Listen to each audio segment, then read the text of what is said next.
Саламатсыздарбы, урматтуу депутаттар, жыйындын катышуучулары. Комитеттин жыйынын баштасак анда кворум бар. Урматтуу депутаттар, сиздердин алдыңыздарга бүгүнкү жыйындын күн тартиби жана тийиштүү материалдар таркатылып берилген. Күн тартибинде 4 маселе каралат. Биринчи кезек күн тартибин бекитип алалы. Урматтуу депутаттар, күн тартиби боюнча кимде кандай сунуштар бар? Жалич, сизде сунуш барбы? Üçüncü mesele var için Jakub çok buluyordu mu? Siz mi? Siz mi? Üçüncü mesele için daha? Çakır. Анда урматтуу депутаттар, күн тартибин добушка коем. Добуш берсеңиздер. Макул, каршы жок. Күн тартибин бекитип алдык. Урматтуу депутаттар, анда маселе кароого өтөлү. Биринчи маселе жер казынасы жөнүндө Кыргыз Республикасынын мыйзамынын 19 беренесинин 4.1 бөлүгүнүн 20 беренесинин 19-20 пункттарынын жана 25-1 беренесинин аткаруусу боюнча демилгечи Кыргыз Республикасынын кеңештин отун энергетикалык комплекс жер казынасын пайдалануу жана өнөр саясаты боюнча комитети баяндамачы Кыргыз Республикасынын жаратылыш ресурстары, экология жана техникалык көзөмөл министринин орун басары, геология жана жер казынасын пайдалануу департаментинин директору Туманов Алмазбек Жаныбаевич. Анда сөз сизде. Сиз бул жак ордуңуздан эле айта бересизби?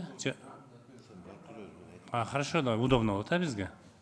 Анда сизге канча убакыт жетиштүү болот? 5 мүнөт, баштаңыз анда. Саламатсызбы, урматтуу төрага, саламатсызбы, урматтуу депутаттар. Жогоруда айтылып кеткендей, жер казынасы жөнүндө Кыргыз Республикасынын мыйзамынын 19 беренеси 4-1 бөлүгүнүн 20 беренесинин 19-20 пункттарына жана 25 беренесинин аткарылышы жөнүндө кыскача маалымат берүүгө уруксат этсеңиздер.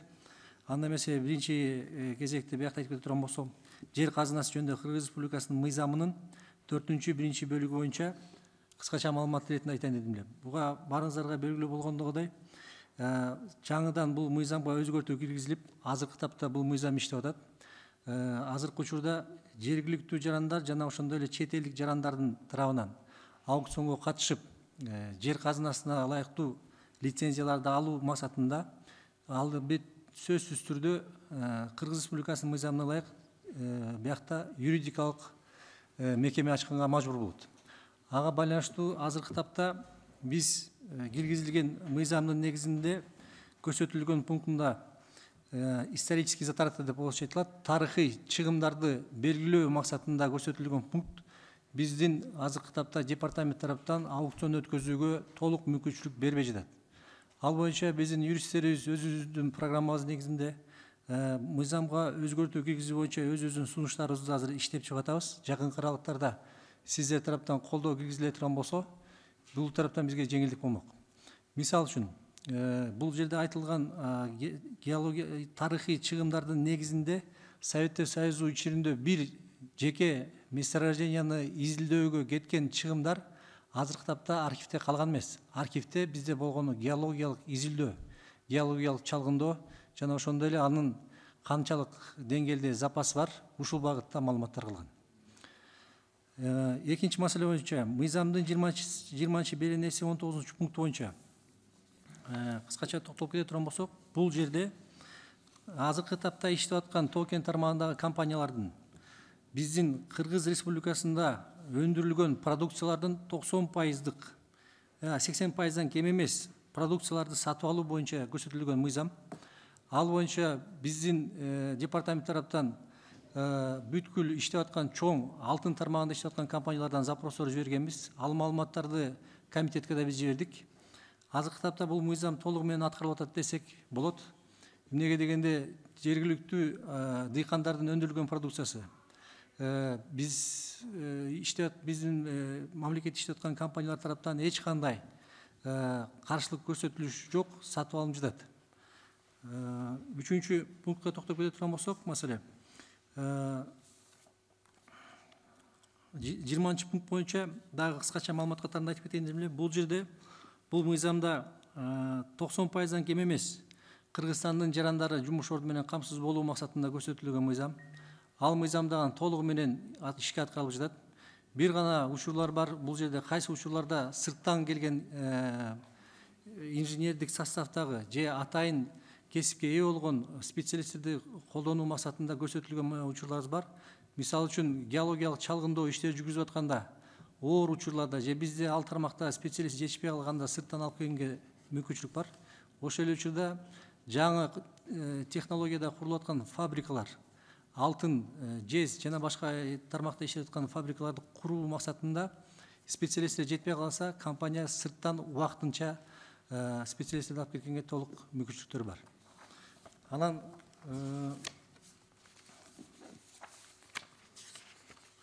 акыркы маселебиз мыйзамдын 25-чи беренесинде Кыргыз Республикасынын Министрлер Кабинетинин чечими негизинде жер казынасын жана пайдалануу укугу берүү тартиби боюнча азыркы тапта биз департамент тараптан проект распоряжение, өкмөт кабинеттер министрлигинин тарабына проект распоряжение даярдалып, мамлекеттик 7 компанияга, 7 мамлекеттик мекемеге лицензия чыгарып бергенбиз. Алардын ичинен Кыргыз геология, Кыргыз көмүр, улуу көчмөндөр мурасы, Чоңолай көмүрү, Кыргыз Транснефтегаз, Актала көмүр жана Кыргыз кенчи мамлекеттик мекемеси. Көңүл бурганыңыздарга чоң рахмат. Суроолоруңуздар болсо жооп берүүгө даярбыз. Рахмат. Анда суроо жоопко түшсөк, биринчи сөз Кунузбек Кошалиевичте. Рахмат. Азат Бозович, урматтуу кесиптештер, чакырылгандар. Алмаз Жанович, мына бул 19 беренин 4-бир бөлүгү боюнча алтындын жана күмүштүн ири жана орто кендерин пайдалануу укугун берүү боюнча бул аукциондогу мыйзамыңар эмне болду? Чөтө силердики мыйзамыңар деген бүт жер казынасы кирип кетти го ошол. Биз муну неге мындай койдуңар? Мына шундан бери азыр канча деген лицензия берилбей турат азыр? Мен муну силерге 2 ай мурда айткан болчумун, даже 3 ай мурда айткан болчумун. Иретке келтирде сайтка илгире билдиңерби? Кайсы стадияда ушул мыйзамыңар? Туура маселе көтөрдүңүз бияктан. Бул биз мыйзамды орусча айтканда упрощение катарында проект постановление даярдап чыктык. Бирок ошонун негизинде биз ишти жүргүзүүгө мыйзамдагы жана жогоруда айтылып кеткен тарыхый чыгымдар деген, мисалы үчүн 4-чү берененин 1-пунктунда тарыхый чыгымдарды кое туруңар. Тарыхый чыгымдар деген это отдельное. Силер мага мамлекеттин үлүшү боюнча айттыңар. Алтын менен күмүшкө берилген 30%-тен кем эмес мамлекеттин үлүшүн силер бүткендер киргизип алдыңар азырчы. Эки кайсы келген мыйзамга чыгып калды. Ушул боюнча эмне болду? Ал боюнча да мындай бул да туура маселе болуп көтөрүп атасыздар. Бул жерде берилген мыйзамда мындай деп көрсөтүлүп атат. Бүт бардык жеңүүчү катарында кайсы кетип калды? Кайсы? Силер мага давно айтпадыңарбы, сайтка илинди, бул мыйзам илинди, кайра оңдош керек болуп атат деп айтпадыңарбы беле? Канаке ошол мыйзам сайтка илинген жокпу эч жака? Сайтка бул коомдук талкууга илинди деп да ишене. Илинген жокпу? Эмне кылып айтып атасыңар муну? Коомдук талкууга илинди деп. Сен мыйзамга деген кайчы пикир келип атпайбы? Жок, бизге илиндик. 30%-тен кем эмес деген мамлекеттин үлүшү бар, туурабы? Ооба. Бул алтын менен гана күмүшкө. Туура. Мыйзамыңарда экинчи мыйзам чыгып атат. Кайра ошо бүт ташка дагы, кумга дагы, шагылга дагы бүт кендер кирип кетип атат кайрачы. 30% кем эмес деп, туурабы? 2-пунктунда. Ал мындай болуп Бул атат. туура эмес экенин билебиз да баарыбыз эле. Биз алтын менен гана күмүшкө бергенбиз да. Чечимди. Туурабы? Бир убакыт ушене бербедик беле мындай баарыбыз жок. Бул мыйзам ушундай кабыл калыптыр бизге чейин. Анан кийин Кабыл калыптыр билебиз. Ошону эмне кылып атасыңар бүгүнкү күнгө чейин? Эмне кылдыңар? биздин тараптан азыр юристтер тараптан законго өзгөртүү киргизүү максатында азыр проектти даярдап атабыз. Ал проект азыр жеке айтып кете турган болсок, мындай деген сунуш болуп атат. Мисалы үчүн, жанагы буга чейинки изилденип даяр болгон запас аныкталган участоктарга, мисалы үчүн алтындыкын айтайлык, ага аукционго кое турган болсок, мамлекеттин үлүшү бар катарында эсептесек болот. Анткени буга чыгым болгон, эсептелинген даяр запас бар. Ошол учурда изилдөө, чалгындоо эки лицензияга эч кандай чыгым болбогон учурларга мамлекеттин долясы жок катарында аукциондо ким бааны көбүрөөк берген болсо ошону жеңүүчү деп табабыз деп биз сунуш киргизели деп атабыз азыр. Жок, туура. Силер мындай мен айткан маселеди түшүнгүңөр келбей атабы, же бунун үстүнө иштегиңер келбей атабы, чөтө мен түшүнгөн жокмун. Алтын менен күмүшкө бул мыйзамдардын каршы келген түрү жок. Туурабы? Алтын менен күмүшкө. Калганчы, калган жанагындай кум карьерлер бар, таш карьерлер бар. Мисалы тот же көмүргө, например, муну киргизбегиле дегенбиз. Вот ошондо бул жана көмүргө да байланыштуу, кум шалга да байланыштуу ушундай эле показательди коелу деп атабыз. Мисалы үчүн изилденген жерлерге гана чыгымдар кеткен жерге гана мамлекеттин үлүшүн койлук, изилденбеген жерлерге чыгым мамлекеттин үлүшүнүн кереги жок деп атабыз. Анткени бул инвесторго эч кандай орусча айтканда привлекательностьун жоготуп атат бул жерден.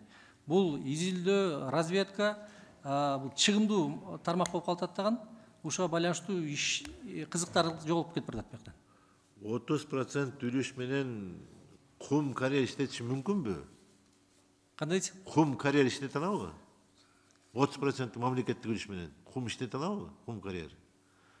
Аны выработкасы канча? Мисалы үчүн тот же шагыл, например. Туура айтасыз, туура айтасыз. Анан эмнеге муну иштебей атасыңар? Эмне үчүн бүтүрбөй атасыңар муну? Муну мыйзамга оңдобойсуңарбы анда? Макул. Өзгөрүүнү алып келбейсиңар мына. 3 ай болду макул дегениңерге. Siz буга жазып алсаңыз өзүңүзгө. Жазып алыңыз. Бул деген мына 3 айдан бери ушул мыйзамга дирет келтире албай атасыңар. Мына ошондон канча деген азыр ишкерлер лицензиясын ала албайт, же комиссия чыгара албай атасыңар. Туурабы? Туура да. Туура. Бул маселе боюнча бул азыр остро стоит вопрос. Рахмат, мен Рахмат, анда кийинки сөз Марат Молдонович. Саламатсыздарбы, урматтуу катышуучулар. Азиз Сатоғозевич. Могу жерде по исполнению части 4.1 статьи 19 пункта 19.20 статьи 25 и 1 дейт закон Кыргызской республики о недрах деген жерде эмнерди карасаң, по состоянию на 31 декабря 2022 года организатором Департамента геологии и недропользования при Министерстве природных ресурсов, экологии и технического надзора Кыргызской республики объявлен акцион на право пользования недрами по 88 объектам, да, из них 37 лотов были определены с начальной стоимостью 248 546 долларов дейт. Эме өргенекесіңерді, лот койгонсуңар, 37 лот. Анан аны кайра ошо эме акциондон 885 099 долларга сатыпсыңар да, лицензияларды, лотторду. Эми ошол 33 лотто канча алтын, канча күмүш бар? Общий канча, общий эле айтып койсоң, 33 лот иштелиптир. Жана жогоруда айтылып кеткен сумма ал 37 лотко ылайыктуу эмес. Ал жердегиде мен адашпасам 100гө жакын лот койгон. Силер берип атпайсыңар, эмнеде жазылып турбайбы? 37 лот кетти. 37 лоттун жанагы стоимости 248 000 деп силер коюпсуңар, 546 доллар деп. Анан жанагы акцион өткөндөн кийин силердики болуп атат 885 099 долларов США дейт да. Хорошо, андай болсун. Ошондо ошол 33 ойнотулган лоттун ичинде менде вопроста сколько золота, сколько серебра. Калган Менделеевдин элементтерин кереги жок. Рухсат этсеңиз мен сизге кагаз жүзүндө жооп бербейминби ушул? Эми кагаз жүзүндө жооп бересиң, конечно. Мына жерде биз эсептеп көрдүм да, ошондо 14 килограмм алтынга жанагы 438 унция болот экен да, ушуга силер берип атсыңар да лицензияны. А возможно там очень много золота и серебра, да, итбекер эле кетип атпайбы? Ушулардын баарын бир хотя бы бир көрсөтүп койбойсуңар, кагаз жүзүндө бересиңер. Анда буну жанагындай лицензия өткүзүп эмне кереги бар, эгерде там 14 килограмм алтын болот экен. Жанагы 885, 33 лотту силер ойнотуп атасыңар. А там возможно там 23 тысяч золота, может 10 тонн серебра бар чыгат ошол жерде. Анын акчасы канча? Анан да дальше эмелер кетет дечи, налоги этим облагается. Бирок ушуларды карап коюш керек да. Анан мына жерде дагы эмени азыр контроль кылабыз деп атпайсыңарбы? Азыр кайсыл жерде жүрөт азыр? Мына жерде жүрөт да. В целях реализации, дейт, постановления Кабинета министров Кыргызской Республики, дейт, министерством разработан, дейт, план действия, согласно которому по блоку, дейт, недропользования проведена следующая работа. По пункту, дейт, проработки, дейт, вопросов подключения онлайн-камеры, дейт, горных предприятий к ситуационному центру администрации президента, дейт. Азыр мына жерде бүт алтын кендердин баары макул экен да силергечи онлайн менен карап тургангачы. А ошону коюп берсе дейт. А бизде мисалы үчүн азыр коюп атпайбы камералардын баарын жолдорго. Карапайым адамдар аз төлөп атабыз жанагы за перевышение. Ушуларга койбойсуңар мына алтын кендерге. Биз баягыда кыдырып келгенбиз Айзат Козич, билесизби? Ошондо мешок менен алып кетип атат жана кендерден Кытайга, башка мамлекеттерге. А бирок ичинде эмне кетип атканын эч ким караган жок да. Силер күндө бара албайсыңар да. Эмнеге ушу биринчи ушул биздин Кыргызстанда эң кем байлыктар болгондон ушул жерге барып камераларды коюп, ушулар менен да сүйлөшсөңөр деле апарып жеткизсе болот да. Силердин жумушуңар да ушул. Ситуационный центр бар экен администрация президенти. Ошолор карап отурса, элдер сураса, вопрос болсо, мисалы үчүн жер үйдө эмне болуп атат, же оногу Стамбердиде эмне болуп атат десе, ачык көрсөтүп кой, эмне жашырасың. Мына моундай иштер жүрүп атат, карап тургула ишенбесиңер деп. Силер андайды кылбай атпайсыңарбы? Как хотят, так заберут. А почему ушуну кылбайсыңар? А мына жерде жазып коюпсуңар, бүт баары макул кендердин баары онлайн койгонго. Биздин чота мамлекет аны койбой атсыңар. Почему? Вопрос. Жооп бербейсизби? Марат Кулданович, туура маселени көтөрүп атасыз. Туура маселе эмес, бул керектүү маселе. Биздин кен байлыгыбыз алтын болуп атса, анан жолдорго камералардын баарын табып коюп атабыз акчаны. Эмнеге биз ошол жерге койбойбуз? Биз эмнеге кендерди карап турбашыбыз керек? Бул маселени Это ваша работа же, геология. Жүрбөйсүңөр, кылбайсыңар ушуну. Мына МВД болсо коюп атат жолдорго бүт камераларды. Барсаң, бүт көрүп турушат кабинетинде. А эмнеге силерде ошондой жок да? Тоого алыс да апаргыла ошол жерге. Но таласка деле апарбадыңар. Мөңгү менен өтмөктөн ашырып жана эмелерди алып барышып атпайбы? Сүйлөшүп, анда бизге жанагы неменин эмне кереги бар? Саналип министерствосун эгерде мы не можем контролировать золото, азыр 21-чи кылым. Кече биз Кореяга барып келдик. Не то что кендер, жөнөкөй полялардын баарын онлайн менен карап отурат экен. Элдер кандай иштеп атат? Ушунун үстүнө эмне иштебейсиңер? Жооп бериңизчи, мугай. Бул ишти азыр рабочий порядке биз аткарабыз, программаны коюп. Анан жанагы эме концентратты чыгыш боюнча да мен сизге бир процедурасын түшүндүрүп берип кетейин дедим эле. Биякта мешокто чыгып бараткан концентраттардын баардыгы департамент тараптан контролго алынган. Азыктапта эң биринчи очередь бул иштин башында турган жана жооптуу тармак бул центральный лаборатория. Биздин министерствого баш ийет. Түшүнөм аны, конечно, контролдойсуңар. Там человеческий фактор же. Туурабы? А берде онлайндан карап турганда бүт администрация президента карап отурат, өкмөт карап отурсун. Бизге эле коюп кала көрүп отурайык. Кайсы кенде эмне болуп аткан. Раз зашел, посмотрел, проблема болбойт да будан. Таза темеле кетет да. А силер азыр айымдоолордун баарын киргизип өстүп атсаңар, чындап эле 21-чи кылым башка мамлекеттерге барсаң уялат. Жолдорго коюп койдук камераларды, ага акча табып атабыз да, ушу кендерди биздин кен байлыгыбызды, кен байлык да биздин сөз ушундай туурабы? Ошону контролдогонго биз как-то койбойбуз да. Ошодон башташ керек азыр. Муну рабочий порядке муну иштеп Жо, атабыз. мен түшүнүп атам, рабочий порядке эмес, аслында мыйзамда окуп жаткан эмнеде жазып атат.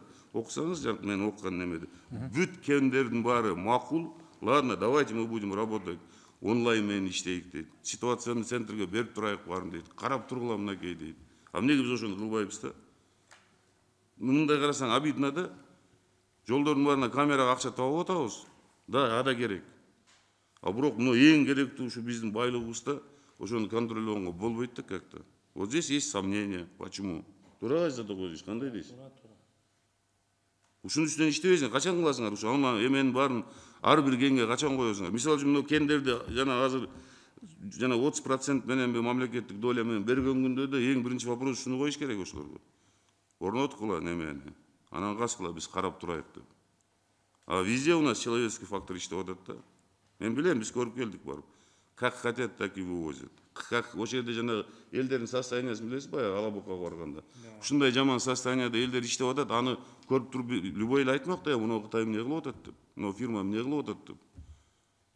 Конечно, да, биз дружеский мамлекет, биз неме кылбаш керек, но тем не менее биздин элдерибизди оскорбляться этилбеш керек да жерде. Нет, не только алтын, ошол жерде иштеген элибизди да карашыбыз керек. Эң биринчи ушуну киргизиш керек азыр. Есть у нас такая возможность, надо сделать. Онлайндан көрүп туруш керек ел. Баласы кандай иштеп атат, ошо тууганы кандай билесизби элдердин жаловаться эткенин биз барганда. Жеген столовойлордун баары көрүнүп туруш керек. Ошолордо возможность бар. А мунуларды алып келдик азыр. Биз көрбөйбүз, дагы да эртең колдоп беребиз. Кайра эле ошол. Же туура эмеспи? Баарыбыз ошону көрүп келгенбиз. Туура да. Догой ошо онлайн менен баштасаңар, мен ойлойм, эң туура болот. Любой немени өтүп атсаңар, киргизсин. Азыркы иштеп аткандар деле айтсаңар киргизет өздөрү. Алтын кенде иштетип аткандардын баары бай эме фирмаларда. Эмне аларга не стоит? Привести, установить, анан силер контролдоп турсаңар, кабинетте отуруп эле азыр 21-кылымда задание бересиң, бериң эмне болуп атат, алда каяка кетип атат деп. Да. Тем более президентский аппаратта бар экен центр. Ситуационный, ошо ситуацияны байкап тура турган. Кокус элден да бирдек болуп калса, көрсөтө коесуң, мына могу кенде сен айтып атсың, бу жерде мамамда иштеп атат деп. Это же хорошо же, это для государства хорошо. А почему не делаем? Ушуну киргизгиле биринчи, бүт кандай экен ачылбаса да, туура кандай сатып болсун. Макул. Онлайн центр иштесе, жанагындай болсо, тогда вот будет правильно. Ошондо биз билебиз, биздин канча алтыныбыз каяка кетип атат, канча күмүш. Анан жанагы немени да мага кат түзүндө берип коюңуз, жана 37 лотто канча алтын бар, потом ошондор анализ кылып көрүлөт. Эгерде там действительно очень көп алтын болсо, аны лицензияны $1 миллион 37 лоттукун кетирсеңер, это тоже мен билбейм это. Кандай дейсиз, туурабы? Туура. Өздөрүнө да жеңил болот да. Макул. Рахмат, анда кийинки сөз Узбек Кошалиевичтин кошумча сөзү бар экен. Сөз сизде. Бул Марат Молдошевичтин айтып атканын деген силер условия получения лицензияга эле кошуп койсоңор болот да, мунучу. Туурабы? Биринчи, экинчиси. Жана көчмөндөр мурасына канча лицензия берилген? Көчмөндөр мурасына 7 лицензия берилген. Эмне болду анын тагдыры? Көчмөндөр мурасы жок уже. Эмне болду эми? Кайтарып алынган лицензиялар бардыгы мамлекетке. Жок, ал акчасы эмне болду анын? Акчасыны бонусту төлөгөн, мамлекетке бюджетке түшкөн, официалдуу булар бардык оплаталар жүргүзгөн. Андан сырткары булар ишмердүүлүгү болбой калгандыгына байланыштуу лицензияны кайра алып, ошол эле учурда керекти лицензияларды мамлекеттик мекемелерге бергенбиз. Мага кагаз түрүндө берилген, кайсы участок лицензия берилген, кайсыны артка алып атасыңар? Алардын тагдыры эмне болду? Кайра акчаңызды чыгарасыңарбы же эмне кыласыңар аларды? Макулбу? Мага кагаз түрүндө берип койгула. И тем более в кратчайшие сроки. Макулбу? Рахмат, анда Марат Молдонович дагы кошумча сунушу бар экен. Азыр жанкы мен айтканды сунуш катары киргизип коюп, жана неме Кундузбек Кошалевич айткандай, ошо лицензия берилип атканда обязательно жанагы онлайн иштеш керек. Да, ошонун ичине киргизип коюп, сунуш кылып. И ошону сер колу анан кийин барып иштей берсин. Любой немеге. Особенно алтын, күмүш чыккан жерлерге коюп коюп. Жарайт. Ошондо туура болот. Рахмат, анда кийинки сөз Амирбек Дүйшалиевичте. Рахмат, төрага. Саламатсыңар, урматтуу депутаттар, кармаган орозуңуздар кабыл болсун. Алмазбек Жаныбаевич, колдоп берели, жакшы баян болду. Мен сизге лицензия боюнча суроо берейинчи, жанагы Саргамыштагы этно компания боюнча жооп берип коюңузчу. Жакында соц тармакта интервью бердиңиз го. Анан сиз февралда барам дедиңиз, мартта барам дедиңиз. Элдер күттү сизди. Барып өзүңүз түшүндүрмө берип койсоңуз жакшы болот эле. Акимдерди, губернаторду, айыл өкмөттөрдү элге талатып койдуңуз. Айыл өкмөтү чечип коет деп айтып атасыз. Сиз лицензияны неге бердиңиз? Жооп берип коюңузчу. Рахмат, Замирбек Дүйшалиевич. Процедура боюнча мындай, мен ушундай түшүндүрүп берип коеюнчу бизде. Мен кызматка келген учурда булар заявление жазып, геологиялык чалгындоо иштерин бүтүрүп, отчеттор, запастарды коюп, лицензияны разработкага уже суроо келген экен. Биз мыйзам боюнча аны карай турган убакыт саат келгендигине байланыштуу биз аны карап чыгарып бердик. Бирок ошол эле учурда акимге дагы, айыл өкмөткө дагы бул процедураны түшүндүрдүк. Мыйзам боюнча биз ага отказ бере албайбыз. Кайсы учурда биз отказ бере алабыз? Эгерде ал жерден экологиялык нормаларды бузуп, же проектте көрсөтүлгөн иштердин так аткарбай же туура эмес иштерди жүргүзгөн болсо, биз тараптуу эмес, бизде министерствода служба технического экологического надзора деген кызмат бар. Ага биз жанага келген арыздын негизинде текшерүүлөр барып, текшерип, аныкталгандан кийин анын сунушу негизинде биз аны жокко чыгара алабыз. Бирок биз азыркы тапта жанагы элдердин ызы чыгып аткан учурдагы лицензиялык жер ал геологиялык чалгындоо жүргүзүп аткан учурдагы моменттерин айтып атыптыр бизге. Бирок ал учур уже бүткөн, ал этаптан өтүп разработка өттү. Разработка өтүп атканда биз лицензияны беребиз. Бирок жергиликтүү бийлик менен кең байлыкты иштеткен компаниянын тыгыз түздөн түз мамилеси болмоюнча ал жерде иштетүүгө укугу жок. Ал кайсы укук? Бул жашыл китеп. Же болбосо жергиликтүү калктын мындайча айтканда жакшы бир мамилесинде болгон бир көз карашы. Мыйзам боюнча геологиялык разработка лицензияны алгандан кийин аяка барып коомдук укугун өткөзүш керек. Өткөзүп, мен бул жерде мынча адамды ишке аламын, ошонун ичинен жылына мынча миң тонна көмүр чыгарам. Коомдук укугу өткөздү, жергиликтүү бийлик өткөздү. Өткөзүлгөн да. Сиз жооп берсеңиз, сиз лицензияны мыйзамдуу бердиңизби? Ооба, мыйзамды бердик. Сиз буга чейин тиги декабрда пакет менен кабыл алып койдук, Кутманованын буйругу менен туура эмес болуп калды деп айттыңыз эле, азыр тана аласызбы кайра? Жок, Орозон күнүндө кайра сөзүңүздү аласызбы? алдындай сөздү. Сиз мага айттыңызбы, айтпадыңызбы? Эркекче айтыңызчы. Андай сөздү бирок деп айткан эмес. Кутманова жылын аяктап калды, декабрдын аягы менен жапкыла бардык ишти. Жана ошол боюнча шашып кеттик деп айттыңыз да, туурабы? Мен сиз анда мени туура эмес түшүнүп калыпсыз. Мындай болду эле. Мен ноябрдын 1 ноябрда жумушка чыктык. Ошо жумушка чыккан учурда 186 лицензиялык комиссиянын просроченный заявкалары бар экен. Ошо 186 лицензиялык заявканы жабуу максатында бизге министрден монда задача коюп атат. Ушул негизинде биз ишти жүргүзүп атабыз. Аны жаап атабыз дегенбиз жерден. Бирок ошол эле учурда тиги этно компаниясы аерде бар экенин мен байкаптырмын дедим. Мен ошол сөздү айттым. Аны мен тана албайм. Министр угуп атасызбы сиз? Угуп атасызбы? Ооба. Эске алып коюңуз буну. Этно компаниясы Бул жакта губернаторду, акимди, айыл өкмөтү эл талап атат. Соц тармактарда чыгып атат, эл нааразычылыкка чыгып атат аяктачы. Бул жерде ишкерлердин күнөөсү жок. Ишкерлер дагы канча расход кылып койду, алар да күйүп калып атат. Алардын чуркагандарында ham чындык бар. Аким, айыл өкмөт айтып атат. Бирок алар айылдын статусу бар да, урматтуу министр, статусу бар, кызыл китеби бар, үйдүн госактысы бар. А булар лицензияны берип койду, айылдан көчкүлө деп атат. Мыйзамды жашап аткан элдер, ата бабасы жашап аткан элдер чыгып кеткиле деп атат. Бул жергиликтүү бийликте кандай күнөө бар? Сабин Ушелич, дагы биз түшүндүрүп коеюн. Лицензияны биздин мекемебиз берет. Бирок бергенден кийин эгерде ал лицензиялык участоктун территориясынан бирөөнүн жашыл китеби же кызыл китеби болуп калса, ал ишкер ал жерден ишмердүүлүгүн жүргүзө албайт. Эмнеге сиз мен ушуларды жергиликтүү бийлик менен элдерди уруштурбаңыз, сиз барып жерине түшүндүрүңүз деп айтсам барбай койдуңуз? Сиз барам дедиңизби? Февралдын аягында.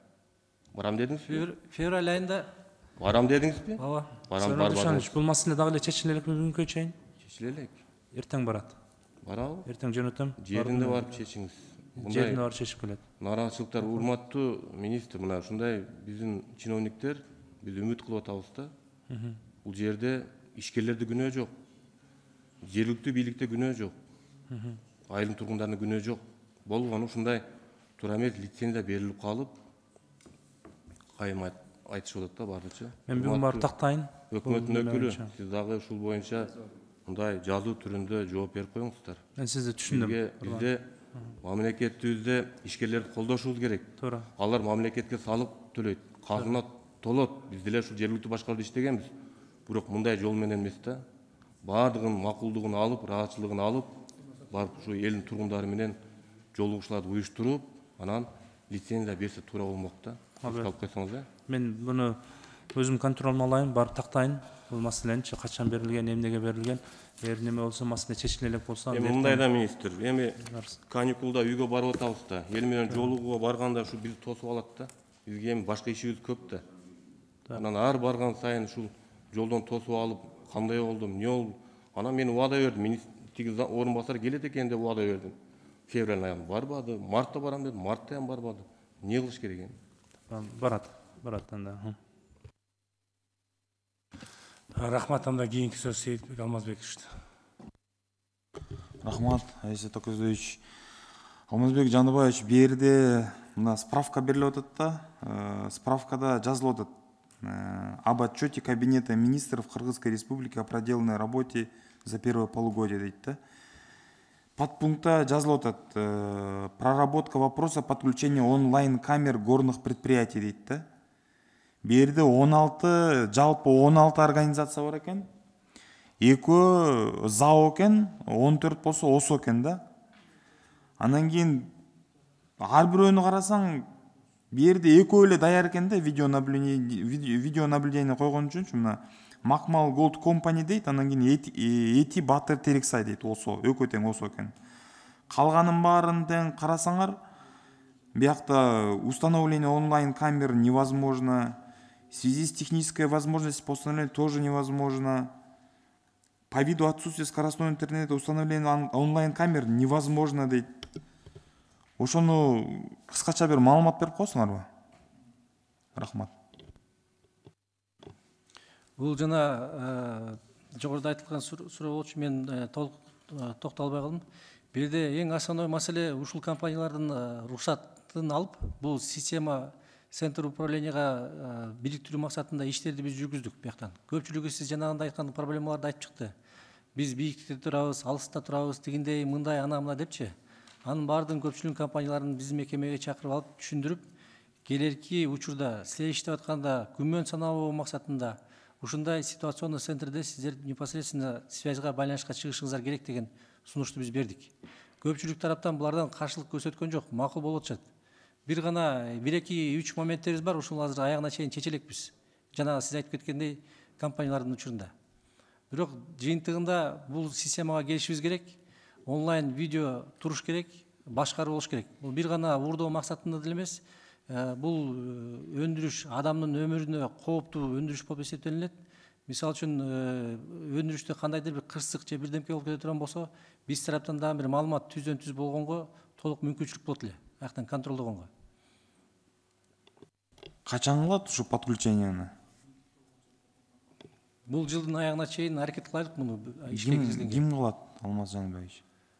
Азыр компаниялардын өздөрүнө азыр сүйлөшүп, бизге ситуационный центрге байланыштырганга азыр аракет кылабыз. Ушу жылдын аягында, Жылдын аягына чейин. Рахмат. Рахмат, анда кийинки сөз Алишер Абибуллаевич. Рахмат, Азат Акозович, саламатсыздар, урматтуу депутаттар. Мелис Жусупжанович, негизи бул тармакта ал бир жылдан бери ачыгын айтканда интригадан башы чыкпады да бул министрликчи. Onu моюнга алыш керек. Бир жылда 4-5 жолу комиссиянын составы өзгөрдү. Эми буга чейинки министрлик Динара Асиевнага дагы бир топ айтып жүрдүк.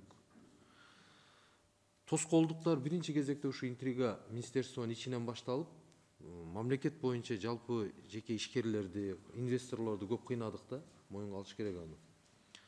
Азыр эле Алмазбек Жаныбаевич, бул азыркы күндө лицензионный комиссия полноценный иш алып барып атабы? Мындай тоскоолдук жокпу эч кандай? Толкунду ишти алып барат. График боюнча иштеп атат, Туура, график боюнча. Себеби буга чейинки ошол комиссия чогулат. Эми комиссияда где-то 10-11 кишиден турат экен, ар тармактуу. Биздин маалымат боюнчачы. Бир министрдин ою, настроениясы бузулган болсо, ошол комиссия полностью атлаш этилип, башка жака болуп жүрө берген да. Ошол мисалы буга чейинки жетекчилер конкреттүү оюн айтып бир чара көргөн эмес. Ал менен эмнени айткым келет? Мындай эми раз ошол тармакты күрүт эткен зам болобу, жетекчи болобу, жоопкерчиликти алып туруп, өзү өткөрүп, өзү чечим кабыл алыш керек да, кандай болбосун.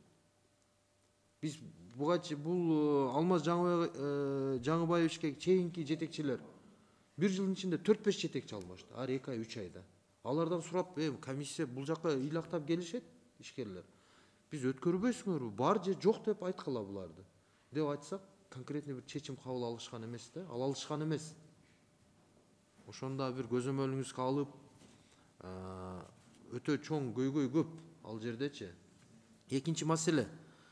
Жанагы былтыркы жылы бир токтомдун негизинде канча дагы эсеге акчасын көбөйтпөдү беле, төлөмдүчү. Кийин кайсы бир убактан кийин кайрадан түшүрдүңүздөр. ошол ортолуктагы акча кандай болуп чечим болуп атат? Кайра кайта турган болуп атабы же ол уже этап өтүп кетти, артка кайтпайбызбы? Мыйзам боюнча ал этап өтүп кетти, артка кайтыш жок. Бирок кабинет, министрлер кабинеттер төрагасынын бизге болгон буйругу боюнча биз азыр бул форматта иштерди жүргүзүп атабыз. Кандай кылып туруп жеңилдик алып келсек деп. Мисалы үчүн кээки компаниялар жерлери бар, 15 миң, 10 миң гектар жерлерди алган учурлар бар экен. Алардыкы жанагы карыздары бул сул деп коет, сумма за уплату за удержание лицензии деп.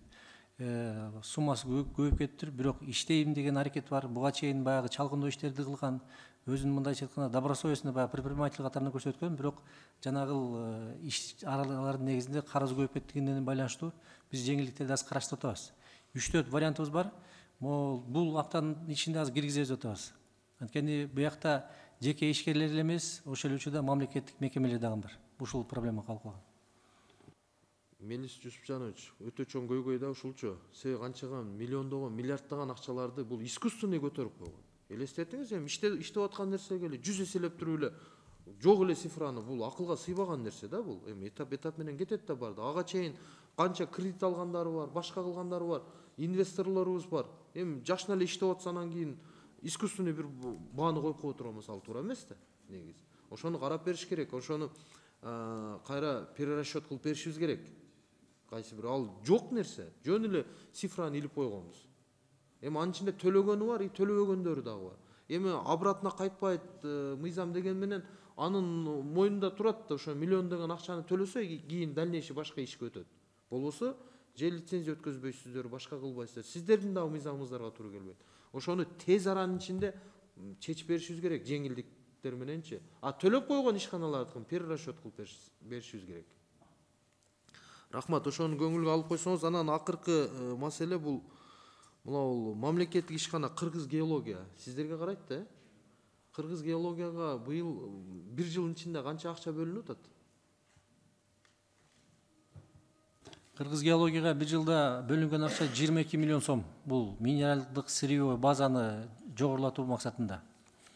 Чалгындогочу? Чалгындоо иштерине, ушул чалгындоо иштерине. Менин маалыматым боюнча 5 миллиондой эле уктум эле. Жок, бул 22 миллионду бөлүп беребиз, транш кылып беребиз, ошондо 5 миллионго туура келиши мүмкүн. Быйылкы жылдын эсебинде, азыркы 1-чи кварталга карата.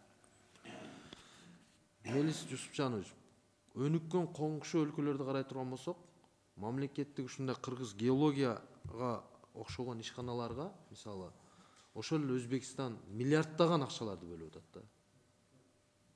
Биздин инвестор келеби же жеке тарапкы жасайбы, ушул чалгындоо иштерин ушул Кыргыз геология жасаш керек. Кыргыз геологияда жалпы канча кызматкер бар? 800-гө жакын кызматкер бар. 800-гө жакын. Эми өзүңүз элестетип көрүңүз. Азыр жеке 8 киши иштеткен чалгындоо мындай жеке тараптар, жеке геологдор, жеке ишканалар биздин мамлекеттик ишканага караганда көп акча таап атат. Көп заказ алып атат. Эми салыштырып көрүш керек да.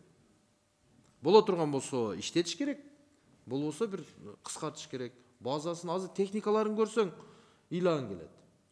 Жана буровой аппараттарын көрсөң ыйлагың келет. Эски УАЗдар эми өтө мындай калып кетти да, арттачы. Эми албетте мурдага салыштырмалуу жакшы, карыздарын бир аз кутулуп алдыга жылыш болуптур. Бирок бул менен эле чектелип калбай, эми биздин мамлекеттик болгондон кийин биздин запасыбызды, биздин инвесторлорго берчү маалыматыбызды ар кандай сыр документтерде болуш керек да, булар сакташ керек да. Биз аны калыпташыбыз керек да. Ошого бир көңүл буруп койсоңуздар, ошол Кыргыз геологияда бир күчтөндүрсөңүздөр, өзүңүздөрдүн куралыңыздар болот, өзүңүздөргө поддержка болот. Рахмат чоң, ишиңиздерге ийгилик. Рахмат. Анда кийинки сөз Кунусбек Кошалиевичте. Кошумчалап коеюнчу. Мен сизге тапшырма да. Мына порядок проведения аукционду бир тактагалачы. Бир аныктап бир мыйзам иретине келтирилечи онучу. Мына азыр Алмаз Жаныбаев жакшы билет. Бир Минкуш Разрез деген бир компания бар. Ошол Минкуш Разрез дегенчи. Ошол компания деген бир жерде утуп алган, аукцион өткөрүпчү. Бирок ошол аукциондун ичинде бирөөнүн жери кетип калган, кызыл китеби бар жери кетип калган, туурабы? Бүгүнкү күнгө чейин мынакей 1 жыл болуп атат өзечи. Чечилбей келе ушул маселечи.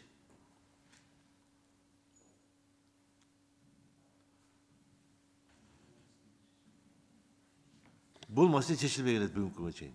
1 жыл болду. Мына андан бери жерди атып кылдырабыз деп кайра канча деген убара болушту, акчасы кетти алардын дагы. Андан кийин дагы бир нерседен чыгымдар болду буларчы. Муну чыгымдарды ким төлөп берет эми азыр? Деги эле ошол кызыл китеби бар жерге аукцион өткөрүп койгон үчүн ким жооп берет? Ким мындай жоопкерчилик алат? Шанакылы боюнча. Бул силердин шанакылыңар да, туурабы? Ушуну тактабай туруп аукцион өткөрүлгөн. Бирөөнүн кызыл китеби бар ал жердечи. И наглым образом анын ичине кошуп өткөрүп атат. Ал экөөнүн ортосунан уруш чыгарып атасыңар. Кылжок Кылышевич, бул аукцион өткөн экен. Бул иш болуп. Ким өткөргөн экен ошону? Ким ошого ответственный болгон? Муну же надо наказать его же надо. 2 жыл болду. 3 жыл мурда болуш керек, эгер адашпасам. 3 жыл мурда ушул аукцион өтүптүр. Жыйынтыгында биздин болгон база данныктарда кызыл китеп бар деген данный жок болуптур, бирок таза. Жок, силердин базаңарда болуш керекпи же болбош керек болобу? Кызыл китеп деген. Болуш керекпи? Болбосо силер деген ошол өзүңөрдүн башка айыл өкмөттөрдөн аласыңарбы, же кадастрдан аласыңарбы, андай деген такташ керек өткөрөрдүн. Мурда координаттарын алып туруп, бул жерде эч кимдин кызыл китеби жокпу?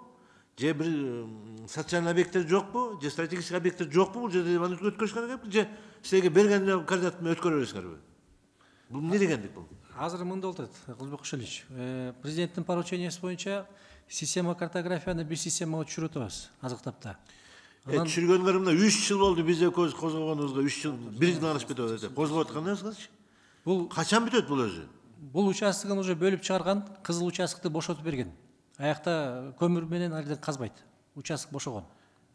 Анда мен эртең өзүңүз барып көрүп келиңиз, эмне болуп атканын, дагы изучу болот ушул жерчи. Уже отведенный грандан ашып кирип келатат ал киши уже. Барып аны коюп токтотконго эч кандай мүмкүнчүлүк болбой аткан иш. Якобы ушундай болуп атат да. Ошону өзүңөр барып токтотканда. Раз вы выдали вот такой лицензию, анклавда калып калган кызыл китеп, жол жок. Мен Кушазер деген бир карьерде.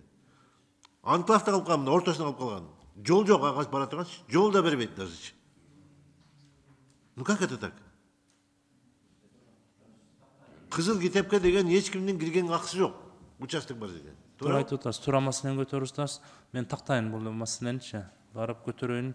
Булар мен сотрудниктерим чечилди деп атат. Мен барып тактайын, анан сизге дополнительный жооп беребиз. Хорошо, рахмат. Рахмат, андан кийинки сөз Марат Молдоновичте да кошумчасы бар экен. Марат Молдонович. Мирис Жусупжанович, азыр көрүп атам да сизди. Ордуңуз менен куттуктайм. Анан могу жерде биз өткөндө Динара Асиевнанын последний биздин комитетте вопрос көтөрүлгөн да постановление Кабинета министров Кыргызской Республики о реорганизации службы по энергетическому надзору при Министерстве энергетики Кыргызской Республики деп. Анан ошол жерде талкуулаганбызда мен сиздин оюңузду билейин деп атам да, передать от службы экологического и технического надзора при Министерстве природных ресурсов, экологии и технического надзора Кыргызской Республики в Государственную инспекцию по энергетическому, метеорологическому надзору и экологической промышленной безопасности при Кабинете министров Кыргызской Республики функции государственного контроля и надзора с соответствующим штатным финансированием и материально-техническими средствами дейді. Буну силерден алайын деп атат да, өткөндө биз сүйлөшкөнбүз. Менин энергия айткан, мунун бизге кереги жок. Анан берде момундай кылып койгон да, жана Министерство природных ресурсов, экологии и технического надзора деп, служба экологического и технического надзора сатын деп. Берде көп көзөмөлдөр бар да силерде, экологиялык көзөмөл, өнөр жай көзөмөлү, тоо кен көзөмөлү, жер казынасын коргоо, биоресурстар көзөмөлү, жер суу көзөмөл кызматы Минсельхозго өтүптүр, өрт көзөмөлү МЧСке өтүптүр, бул тура эле энергетика көзөмөлү, Минэнерgia, архитектура, курулуш көзөмөлү, Госстрой, метеорологиялык көзөмөл, антимонополияга өтүп атыптыр азыр. Эмгек коргоо, Минтруд, ушулардын баары чынында бир структурада болуш керек да, мурун Госэкотех инспекция бар эле да, ошо талкуулаганбыз. Азыр экологиялык өнөр жай көзөмөлүн алып келип энергетика кызматына берип атат да, метеорологияны кошуп туруп. Анан могу жер суу көзөмөл кызматы Минсельхозго берип атат. Минсельхоздор азыр берде как-то неправильно да, ар ким мисалы үчүн Минсельхоз өзүн никада наказывать этпейт. Могу эм суулар болсо берип атат, жана мусорлорду көзөмөлдөгөндү. Ушуну биз көрдүк да, караганда бир эле Бишкек шаары штрафтар салыныптыр, но мусорлоргочу. Калган Кыргызстан боюнча эч жерде штраф салынбаптыр. А мусорлор үйүлүп жатат да, мисалы үчүн. Ушунун баары мурун госэкотехинспекция надзор кылчу да, анан ал жоюлду, силерге өткөн мен геологияга. Азыр буну да мындан чачырандырып салса, надзорлорду ар кимге берсе туура, мен энерге өткөндө айтканбыз. Ошондо кандай болуп калат? Ошондо бир бул жерде абсурд да мынабу. Эгерде айтып атат жанагы кабинет министровга өткүзүп бериш керек да, силер деле при кабинете министровсуңар да. Туура же өзүнчө бир башка жактан келген. Наоборот, биз силерди күчтөндүрүшүбүз керек. Силер надзор кылышыңар керек. Ошондо порядок болот мамлекетте бүт жагында. Ушуга кандай көз карашыңыз? Ошондо берде Динара Асиевна айтты эле да, но она правильно поняла и правильно обсуждала да. Анан жанагындай сиз келдиңиз ордуна, сиздин оюңузду билгим келет да ушун боюнча. Так, Мурат Молдонович, бул маселени мен тактаганмын. Бир 27 Минэнергияга өтүп атыптыр. Бул чечим мага чейин кабыл алынган экен. Азыр ошол процедура пока жүрүп атат. Биз пока берилекпиз, но согласование жүрүп атат да. Менин оюмча, биз экологияны караганга байланыштуу экология көзөмөлү надзор, экологический надзор бизде калса, биз ошону калтырып атабыз өзүбүзгөчү. Калган промышленный, производственный деген немелер бар экен, надзорлор. Алар анан энергетический ошо надзор алып аткандарга биз өз убагында каршылык көрсөткөн эмес экенбиз. Азыр сиз ушуну жакшылап карашыңыз керек да, муну четко определять этип алышыңыз керек, как министр катары. Азыр берет десе эле берип коюп, анан эртең көзөмөлдөрдүн баары көзөмөлдөнбөй жанагы эм сууларга берген жана мусорлор боюнча эле пример келтирип кетпедимби? Единственный Бишкек шаарында штраф салышыптыр, өздөрүнө. Башка эч ким салган эмес. Многу жалда Минэнергия кантип өзүнө ушуларга эме кылат, штраф салат. Никогда этого не будет. Особенно биздин Кыргызстанда. Ошон үчүн бир организация надзор болуп туруп четко караса, хотя бы при президенте же өкмөттүн астында ошондой болчу да, ошондой болуш керек да. Анан азыр мына өкмөт берди деп туруп, ошондо Динара Асиевна, я до конца буду стоять деген насчет вот этих, да.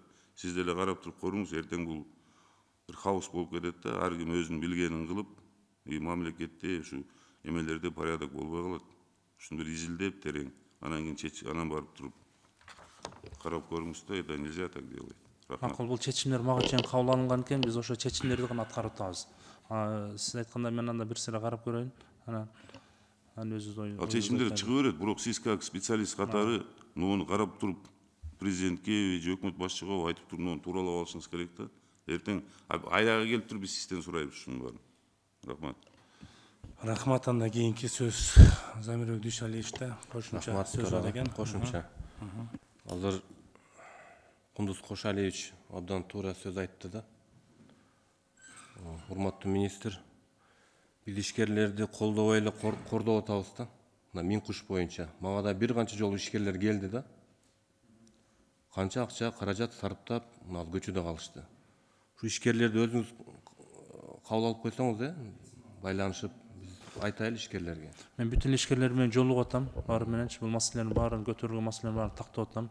Эгер келсе жакшы болот эле, өзүм кабыл алып, маселени өзүм контролго алмакмын да.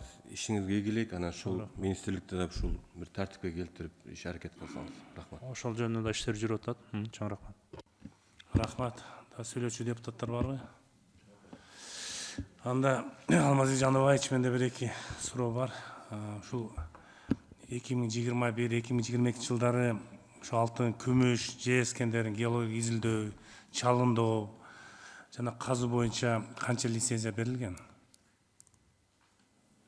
Түшүнүктүү болдубу сөз? Так, 2020 Данныйлар барбы сизде ушундай? 2022 жана аукциондон өткөн 37 аукцион лицензиялар берилди. Андан сырткары бул мамлекеттик мекемелерге жана жогоруда атап кеткен Кыргыз геология, Кыргыз көмүр, анан Транснефтегаз, Кыргыз кенчи, наследие кочевниковго 4 мекемеге лицензия берилген. Кыргыз геология 11 лицензия алды, Наследие Кочевников 7 алды. Кыргыз Транснефтегаз экөөнү 2 лицензияны алды, мамлекеттик мекемеден. Башка 21-ші жылкын аз маалыматын айта албайт экенмин. Рұқсат етсеңіз аны кагаз жүзүндө берейин сизге. Эми өзүңүз билсеңиз керек, 2020 жылдын 12 ноябрындагы өкмөттүн тескемесине ылайык да алтын, күмүш, жез казуу, геологиялык изилдөө боюнча бул мораторий кирген да. Анан кандай болуп калат ошол өкмөттүн тескемеси да? Лицензия берүү боюнча мыйзамдуулугу кийин каралып калбайбы? Мыйзамдуулугун айтсаңыз. Мораторий боюнча да туура айттыңыз. Бул мораторийдин чыгышынын себеби жанагы кабыл алынган мыйзамга түрткү болгон мамлекеттик үлүш болуш максатында. Бул алтын, жез, күмүшкө байланыштуу. Ушунун негизинде биз берилип аткан жанагы компаниялар биякта мамлекеттик мекемеге 100% үлүшү бар мамлекеттик мекемеге кабинеттер министрлердин буйругунун негизинде чыгарсак болот. Жеке менчиктерге берген эмеспиз. Берилген эмес. Атак маселе болбойт, кийин бул боюнча, лицензиялар боюнча. Ошо 3-чү мисалы 2020 жылы Кумтор ишканасына жергиликтүү товарларды жана кызмат көрсөтүүлөрдү сатып алуу үлүшү 23,8% гана аткарылыптыр да. Биз ушул жерде 80%тен кеме болбосун деген мыйзам кабыл алып бергенбиз, билесизби? Ушул кандай бул? Жакшы иштебей жатат го дейм да ушул. Кандай жооп бересиз? Бул боюнча эми көпчүлүк учурда эме сыяктуу туура келип калат. Жергиликтүү калктын товар услугасын кабыл алат. Бирок ошол эле учурда кандай десем, иштетилип жаткан техникалардын запчастьтарга да байланыштуу учурлар көп болуп калат. Анткени кечээгинде комиссия өзүңүздөр барганда да көргөнсүздөр. Чоң техникалардын бардыгы, мисалга Caterpillar техникалар чет мамлекеттен келгендигине байланыштуу, анын запчастьтары ошол кызмат акыларынан байланыштуу бул азыраак көрсөтүлүп калды.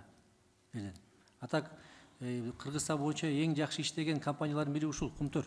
Жергиликтүү продукция эменин бардыгын жергиликтүү бийликти колдоо максатында көрсөткөн компаниялардан. Эми буга чейин өзүңүз билесиз, сырттан келчү бардык. Ошол керектүү нерсе. Ошого бир көзөмөл салып койсоңуздар жакшы болот да. Жарайт. Анан эми анда урматтуу депутаттар, башка кошумчаңыз барбы? Кундузбек Ашылевич, кошумчаңыз. Мага месипсенчи, мага Токтогул районунда кварц боюнча толук маалымат бериңизчи. Көзөмөлүңүздү алып, ошол жер разведкага канча берилген, разработкага канча берилген лицензия. Толук маалымат бериңизчи боюнча. Рахмат. Марат Молдович. Жаңы Азиз Адакозович айтып кетпеди, продукты питанияларчы, ладно, техникалардын баары сырттан келсе, бизде жок да эми ал чыгарбайбыз. Но продукты питаниянын баарын ушу биздин Кыргызстандан ала турган кылып коюш керек, алсынды. Зачем ушундай киргизиш керек сунушка? Ушундай кылыш керек, кээ бир жерден алып келишет, тияктан болбойт, мынау минтип кеткенде. Нет, bizde деле бар жанагы надзорлор карап берет, эгерден соответствует продукту, бүт бизден алсын продуктларын, любой кем болсо да. Башка жактан келсе, текшерип барып наказывайте. Рахмат, анда урматтуу депутаттар, аталган маселе боюнча комитеттин сунуштарын камтыган чечимдин долбоору сиздерге таркатылып берилген. Марат Молдонович дагы сунуш берип жатат. Ошол чогуу, ошо добушка коем, добуш берсеңиздер. Чечим, алымча кошумча менен ооба. Макул, каршы жок, чечим кабыл алынды. Аталган маселе боюнча чакырылгандар бара берсеңиздер болот. Урматтуу депутаттар, анда экинчи маселени кароого өтсөк. Экинчи маселе Кыргыз Республикасы Министрлер Кабинетинин 2023 жылдын 28 мартындагы номер 129 тескемесинде көрсөтүлгөн шарттарга ылайык электр станциялары ачык акционердик коомунун бюджеттик кредиттер боюнча карызын кайра түзүмдөрүштүрүү жөнүндө Демиргечи Кыргыз Республикасы Министрлер Кабинети баяндамачы Кыргыз Республикасынын энергетика министринин орун басары Сабырбек Укушевич. Сабырбек Укушевич, канча убакыт жетиштүү болот сизге? 3 мүнөт жетет. Ордуңуздан жооп бере бериңиз. Саламатсыздарбы, урматтуу депутаттар, Азбек Атакозович. Орозо туткандардын орозосу кабыл болсун демекчимин. Рахмат. Бюджеттик кредиттер боюнча мөөнөт өткөн карызды кайра түзүмдөштүрүү жолу менен электр станциялары ачык акционердик коомуна мамлекеттик колдоо көрсөтүү жөнүндө Кыргыз Республикасынын Министрлер Кабинетинин тескемеси Кыргыз Республикасынын министрлик комитети тарабынан 2023 жылдын 28 мартында номер 29 боюнча кабыл алынган. Азыркы учурда электр станциялары ачык акционерлик коомунун финансылык абалы оор бойдон калууда. Акча каражаттары тартыш болгондугуна байланыштуу электр станциялары ачык акционердик коому бюджеттик кредиттер боюнча милдеттенмелерин өз маалында жоюуга мүмкүнчүлүгү жок болуп атат. Кезектеги жылдын марттын аягында, апрелдин башында компаниянын мөөнөттү өткөн карызынын суммасы 1,2–1,4 миллиард сомду түзөт. Кыргыз Республикасынын министрлер кабинетинин 2022 жылынын 28 ноябрындагы номер 661 токтомуна ылайык 23 жылы төлөөгө жаткан бюджеттик кредиттер боюнча милдеттенмелер Кыргыз Республикасынын финансы министрлигинин электр станциялары ачык акционерлик коомдун уставдык капиталына үлүшүн көбөйтүүгө жиберилет. Кыргыз Республикасынын министрлер кабинетинин 2022 жылдын 28 ноябрындагы 661 токтому менен каралган электр станциялары ачык акционердик коомунун карызын кайра түзүмдөштүрүү боюнча жолжоболор 23 жылдын апрелдин 2 жарымынан баштап жүргүзүлөөрүн эске алып, электр станциялары ачык акционердик коомунун бюджеттик кредиттер боюнча карызын алдын ала кайра түзүмдөштүрүүнүн 23 жылдын 1-июнуна чейин 2023 жылдын февраль, март жана апрель айларынын графиктерине ылайык төлөмдөрүнүн мөөнөтүн узартуу сунушталат. Ушуга байланыштуу, урматтуу депутаттар, жогоруда айтылган 129 тескеменин 4 пунктуна ылайык электр станциялары ачык акционерлик коомдун бюджеттик кредиттер боюнча карызын алдын ала кайра түзүмдөштүрүү маселесин колдоп берүүңүздү суранабыз. Рахмат. Бул жерден баягы карыздын мөөнөтүн жылдыруу боюнча да маселе болуп атат. Анда суроо жоопко өтсөк, биринчи сөз Айша Абилаевичте. Рахмат. Сарбек Кушевич, бул эмне себептен сурап атасыңар отсрочка? Бул эмени биз дагы быйылкы жылга 3 миллиард сом карыз алып атканбыз. Бюджеттик карызчы, бул жана электр энергиясын импорттоого жана көмүрдү алганга 910 миллион, электр энергия импорттоого 2 миллиард 90 миллион сом. Бул кошумча бюджеттен алып атканбыз. Анан ошол жылдырбаса карызы болгондо бул кредит алдын албай калат экен да. Ошон үчүн жылдырып азыр кредитти алышыбыз керек болуп атат 3 миллиард. Кайсы айга чейин сурап атасыңар? Июнга чейин. Июнга чейин болсо 3 ай сурап атасыңарбы? Ооба. 3 айдын аралыгында жетишесиңерби силер? Жетишилер. Жок, эми азыр 3 ай сиздер негизи 3 айга сурасаңар, ал 3 айдан кийинки графиктагы бар да, ал анда артка жылабы кандай болот? Жок, кошуп төлөйсүңөр. Жок, ал жанагы эме боюнча акча каралган да бюджеттенчи. Ошону менен реструктуризация башталат да, карызы жок болуп калат аны мененчи жабылып. 10 миллиард. 10 миллиард 8 миллион. Минфинден барбы бул жакта? Саламатсыздар, мен кошумчалап коеюн. Былтыр Долбеков Элдияр, финансы кредиттик фонддун жетекчиси болом. Минфинден. Бүгүнкү күндө былтыр баягы бюджетти кабыл алганда 10 миллиард 800 2023 жылы энергия секторду капитализацияга каралганда. Анын ичинен ушул бюджеттеги суммалар электр станция и НЭСК эки ишканага берилет. Ошол суммалар менен өзүнүн милдеттенмелери баягы бюджеттик кредиттер боюнча жабылат. Эмне үчүн февраль, март, апрелдин суммалары июнга которулуп атат? Анткени 1 майга чейин общее собрание акционеров өткөрүшөт. Ошол жерден ушул 10 миллиард 800-тү капитализацияга кетирүү үчүн акционерлер чечим кабыл алынат. Ошол учурдагы февраль, март, апрелдеги суммаларга штраф кетпеш үчүн биз ошолорду 1 июнга которууга макулдук бергенбиз. Значит, бул Минфин сиздер каршы эмессиздер? Биз колдойбуз. Колдойсуздар. Рахмат. Эмне себептен буга биз жогорку кеңеш макулдук бериш керек. Бюджеттик кодекстин 31 беренесинде 6 пунктунда реструктуризация өкмөт тарабынан жасалат, бирок жогорку кеңештин макулдугу менен. Бул ошондо комитеттин эле чечими менен өтөбү же палатага да чыгабы? Комитеттин чечиминен кийин палатага чыгат, анан палатанын токтому менен бекитилет. Сиздер азыр комитеттен карап берсеңиздер тармактуу болуп, андан ары тиги бюджет комитети карайт, андан тышкары жогорку кеңештин токтому менен сиздердин уруксаты менен кылынат. Бул бюджеттик кодекске ылайык.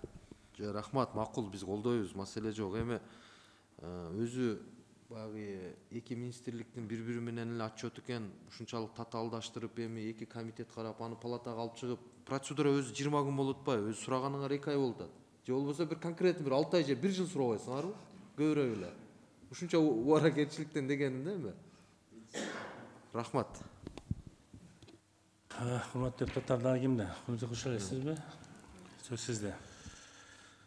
Сабыр Кошич, жанагы Казакстан менен түшкөн договор көмүр боюнчачы? Канчасы келди, канчасын алып жетиштиңер же жетише элексиңер дагы эле? Азыр электр станциялар акционер коомунун директору жооп берип койсун.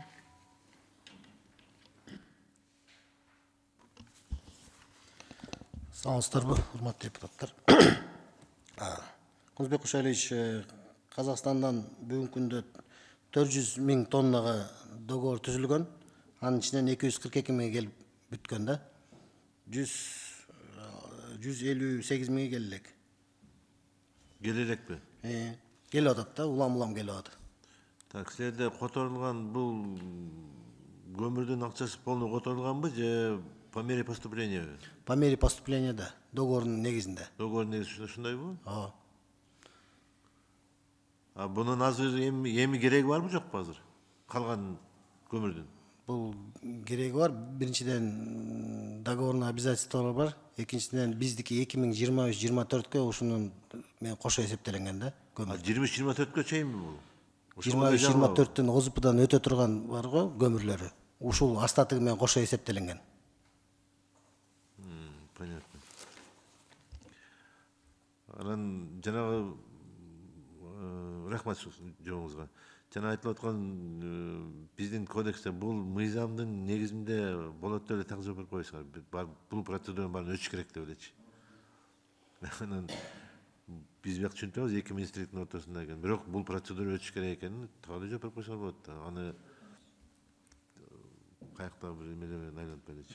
Мынсыз жол жок деп койгола, болду бүтү да. Рахмат.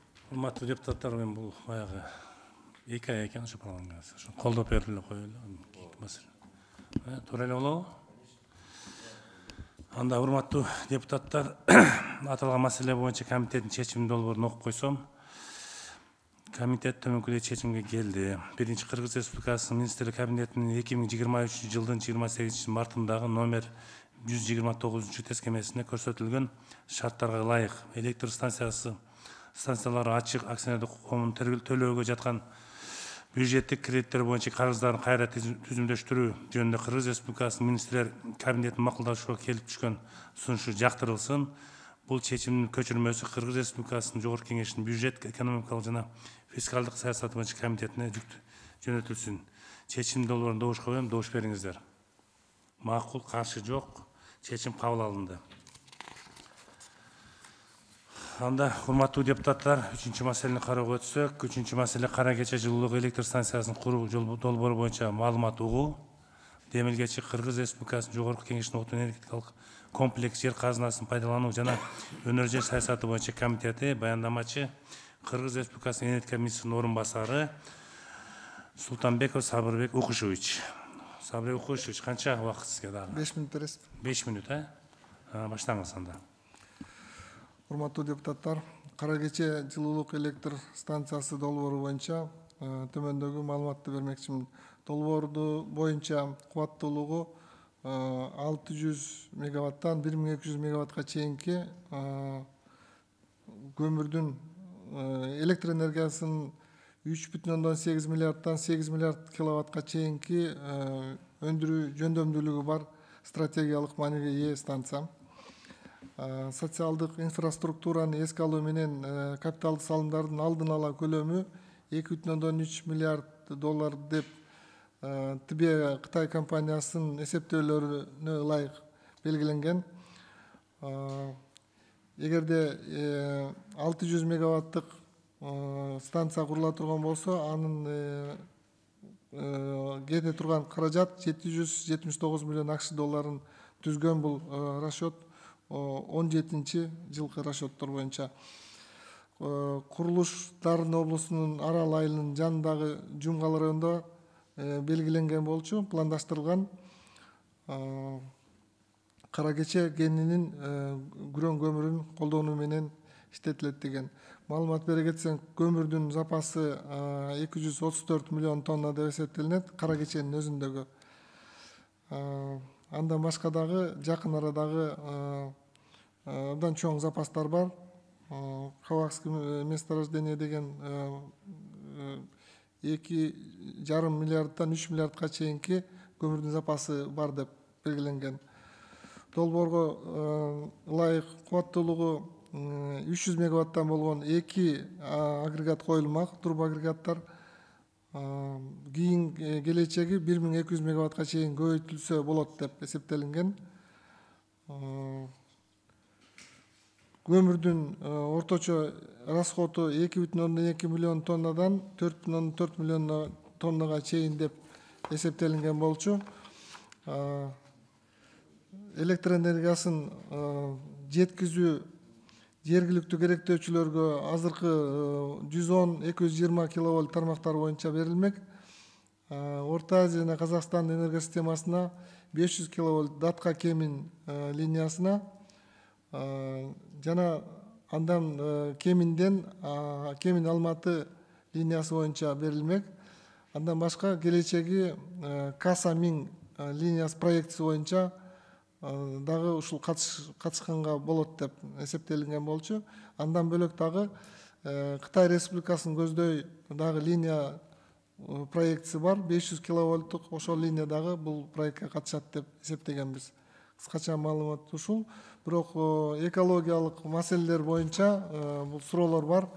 Ал жерде мөңгүлөргө чыккан түтүндүн эмеси тиешеси болот деп ошол коркунучтар бар. Ал боюнча эми бул жылуулук станцияны куруш үчүн азыркы жаңы технологиялардын жардамы менен түтүндү кармап калуу фильтрлери колдонгон болсо мүмкүнчүлүк болот. Же болбосо отундун жаңы чыгарган эмеси менен көмүрдү иштеткен башка түрүнө колдонсо болот. Бирок ал боюнча азыр жумуштар болуп атат, бирок азыр аягына чыга элекпиз бул боюнча. Анан ошол изилдөөлөрдүн жыйынтыгы менен балким бул эффективдүү болуп калат деп эсептейбиз. Рахмат. Анда Кузбек Кушалиевич, сөз сизде. Сметная стоимость канча ушунун? Сметная стоимость жалпысы 2,3 миллиард доллар деп 17-жылы эсептелинген. Бирок азыркы актуализация керек болот. Эгер канча дедиңиз, точно айтыңыз? 2,3 миллиард. Бирок социалдык инфраструктура, бул жол, линиялардын бардыгын кошуп эсептегенде 300-дүктөн 2-ни кое турган болсо 600 мегаваттка 779 миллион деп эсептелинген. Курулуу мөөнөтү 3 жыл деп. Выработка электроэнергии киловатт канча болот ушунда? 600 мегаваттык эме станция болгондо 1 жылдык выработкасы 3,9 миллиард. 1 киловаттын баасы канча болот ушунда? 1 киловаттын баасы так 1,2 ошондой болуп калат. 1,2 сомбу? Долларга. 1,2 долларды биздин ким алат аны? Каяка сатабыз аны? Жок, өзүн актайт го. Биздин эме орточо станциялардын баасы ошол 1 мегаватты миллион доллардан 1,5 миллион долларга чейин болуп чыгат. 1 мегаватт айтып атасыз, же 1 киловатт айтып атасызбы? Мегаваттын миллион доллар деп атам. Эгер киловатт болсо, анда доллар эле болуп калат да. Канча? 1 доллар, 1,2 доллар, 1,2. 1 долларын азыр 80 канча сом? 8 сом 70 дейми? 88 деп койсоңуз болот. 87 бирдеме да. 88 дейм болуп калат да. Жок, андай эмес. Кудайбек Ошалиевич, бул 1 киловатт кубаттуулугу станциянын 1 киловатт эсептегенде. Же 1 мегаватты ошончого түшөт. Ал өзүн актайт, конечно. Өзүн актайбы? Актайт. Себеби ал көмүр кенine жакын болгондуктан транспорт эмеси затратасы аз болот. Канча жылга? Куруу мөөнөтү 3 жыл. Иштетүү, эксплуатациясы. Эксплуатациясы Бишкек ТЭЦтин немесин карай турган болсок 50 жыл 70 жыл кете берет. Жок, биздин гендер түгөнүп калбайт тиги жактан. Жок, ген түгөнбөйт. Кендин эмеси запасы азыр эле ошол ТЭЦти курбаганда эле биякта элдерди жеткизе албай атабыз, көмүрдөн куруп алсак көмүрдү канча жеткизебиз биякка? Бул жака эми биз жана айтып өтпөдүмбү, бир жаңы отундун жаңы эмесине өткөн атабыз, эми ошол жумуштар жүрүп атат ал боюнча.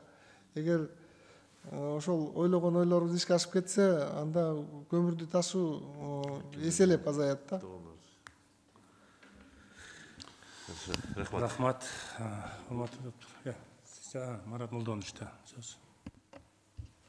Сауырбек Кушич, бул вопросту өткөндө көтөрүп чыккан мен билесиз да. Аябай жакшы экен. Кечеде ушундай эме талкуулар болуп аткан, жана Кудайбек Ошалиевич айткандай, себестоимость кандай болот, элге кандай болот, азыр түшүндүрүп бердиңиз. Анан биз кече эме Корея мамлекетине барып келдик да, эме там не ТЭЦ, а заводдор да, мощный заводдор. Ушу биздин ТЭЦтегидей эле трубалар турат да, дыма нет. Ошондой вариант болсо, курса болот. Ошону барып өстөрдү айырда аябай ушунчалык экологияга көңүл бурушат экен. Бирдеги курардын астында да эң биринчи вопрос экология. Мисалы, азыр бизде жаңа айтып атпайбы, кендер кем болобу, кандай тармак болбосун, экология да. Ошондой кылып тура жаңы технологиялар менен кылса болуш керек да. Эже мына Токтогул ГЭСи канча берет? Эме киловатт 1200 мегаватт, эме реконструкция болгондон кийин 240 мегаваттка көбөйөт дагы. Бул экөө разницасы канча болот? Өткөндө бир чөйдө мага түшүндүргөн. 1200 Токтогулдун чоңдугунда да. Теңдей болуп калат. Уже мага бир жана эме айткан боюнча, эгерде ушул ТЭЦ иштеп кетсе, курулуп 2-3 жылдын ичинде, Токтогул ГЭС иштесе, биз Кыргызстанды обеспечить этебиз депчи. В том числе жанагы ТЭЦ Бишкек и ТЭЦ Ош можно электричество менен иштеткенге, ушундай. Ушундай аннотация барбы, чынбы ушу? Эми бизде азыр приоритет иштеп кетсе, Камбарата 1 труба айтпайбы, Камбарата 1 менен эле чечилет ал маселечи. Негизи биздин потребность азыр быйылкы кыштан чыкканда. Мен чынбы говорю, мисалы Камбарата 1 башка кестер жөн эле кой, Токтогул менен ушул экөө иштесе, Кыргызстанга жетебиз эле. Жетпейби? Еще кайсынысы кошулуш керек? Эме экспорт албайбызбы? Импорт. Жок, импорт албайбыз анда. Жок, мен башка нерсе айтайын, мага башкача түшүндүрдү ки, ошо. Марат Молдонович, мына быйылкы дефицитти айтсам, кышындасы биздики 400 мегаваттка дефицит турду да, баягы эң катуу болгондочу. А бул жерде биринчи этапта 600 мегаватт кошуп берип атат, ошол бизге дефицитти жапмак. Жана биз Өзбекстан, Казакстан мамлекеттерин албай калабызбы ошондо? Жок, ал башка. Эгер курулуп калса да, дегенде биз баягы эмебизди бүтүшүбүз керек, конечно. Биз экспортко чыгышыбыз керек. Сиз түшүнгөн жоксуз. Эгерде алда сиз айткан вариант менен мына Кара Кече ТЭЦи бүтсө, ишке берилсе, жана сиз айткан 600 мегаватты берсе, 1200 деп атасызбы? Ошону берсе, Токтогул иштесе, мага бирөө түшүндүрүп бергенде кел. Жок, алда экспортко чыккан атпайбызбы? Калгандын баарын Камбарада 1, Камбарада 2, ошолордун баарын жана касса 1000 менен экспортко кымбат баада сатсак болот депчи. Ошондо биздин жана арзан болгон себебибиз балансировать этип, бирин-бири жаап кетет деп. Анан экинчиси угутпасаң да канса, но эме менен Бишкек ТЭЦи менен Ош ТЭЦин эгерде электрический кылып салсак дейт, возможность болот экен да бизде электроэнергия. Жок, слушай, мне вот так объясняли да. Мен сурайын деп атам силерден ошону. Анан ошондо смог маселеси да азаят да, каком-то мере да, электрический болуп калса. Анан жана Кудайбек Ошалиевич айткандай, ТЭЦке көмүр ташылбай калат. Элге го тогда уже сиз айткандай паркеттер менен можно обеспечить, туурабы? Марат Молдонович, бизге жакында ошо Кореядан эме делегация келди, жана фильтрлер боюнча. Азыр сүйлөшүүлөр болуп атат, $10 миллион чейинки грант беребиз деп атат фильтрде. Ошолор менен буюрса, кышка чейин балким биздин деле ТЭЦтин фильтрлер коюлуп калса эффективдүү, бул маселе чечилип калышы мүмкүн. Жо эми ушул жанагы бүт немелерин баарын жана биз эмеске айтып аткандардын баары чечилип калабы ушулар? Жок, эмне минтип отурсуңар? Айтпайсыңар. Биринчиден эми чечилет деп атасыздар, уже күлүп атсыңар минтип. ТЭЦтин жылуулук берүү жагы баары керек болуп атпайбы? Ошончо сөзсүз анчалык чоң кубаттуулукта электр энергия сетибиз ал жетпей калат азыркы кездечи. Электр сет. ТЭЦтин жылуулук кубаттуулугу 600 мегаваттбы? Теплофикациялык режим. 250 мегаватты жылуулук жагынан беришиз керек. В принципе, Озыркы убагында 250 мегаватты любой случае иштетишибиз керек да, эгерде биз По Кыргызстану, жок. Микрофонго сүйлөң. Сабыр окуш. Жылуулук кубаттуулугу ТЭЦтики ошол 600 мегаватта берилиш керек. Жылуу катарычы, электрический эмес. Анан ошону бергенге биздин мегаватт кайтканда 250 да. Сеттин эмеси мүмкүнчүлүгү болбой ошол салынганда биздин Кыргызстанда проблема болбойбу свет менен? Кудай буйруп бүтүп калса.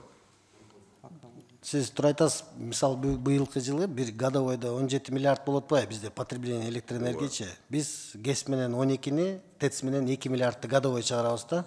Ошондо 3 миллиард, 2,5 миллиард киловатт саат жетишсиздик болуп атат да годовой.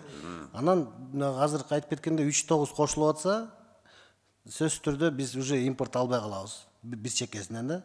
Анан накопленияга да абдан бизге жакшы болот. Экспортко чыгарууга мүмкүнчүлүк. Бирок сиз айткандай Ош ТЭЦти, Бишкек ТЭЦти биз өткөзө албайбыз. Себеп дегенде в любом случае бизде жылдан жылга генерация кошулуп атпайбы, потребление. То есть биз аны в любом случае аны кыла албайбыз. Бул бирок постепенно келечекте азырынча кыла албайсыз. Азырынча кыла албайсыз. Келечекте мына Камбарата бир, анан Кундуз Кошелович өткөндө айтып аткан, нар жагына дагы бир ГЭС салса болот, өйдө жагына. Ошолордун баары дагы курулуп кетсе, у нас же будет, мы bizde энергетический безопасность болбош керек деп. Ушундан азыр биз нону тести салсак, это мы уже большой шаг сделаем вперед, правильно же? Ушундай да. Быстрый генерация бүгүнкү күндө Каракеш ТЭЦ болот да. Эми ушуну качан бир ойлор бар баштай турган?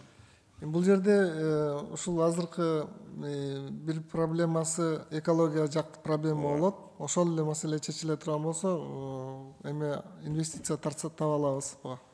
Ошо Корея менен сүйлөшсөңөр действительно эле чечилет болуш керек экология маселеси. Бирок будан токтобош керек да, иштей бериш керек. Азыр алардын фильтрин коюп көрөбүз го ТЭЦке, анан кийин баягы экологдор менен кеңешип туруп ошондой болсо болот десе, анан кийин анда киришебиз. Рахмат.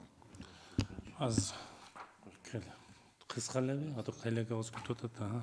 Айтыңыз. Силер Саркушич, бүгүнкү күндө канча деген дагы биздики развитие болуп атат, алардын баарын эсепке алып атасыңарбы же аларды эсепке албай элеби?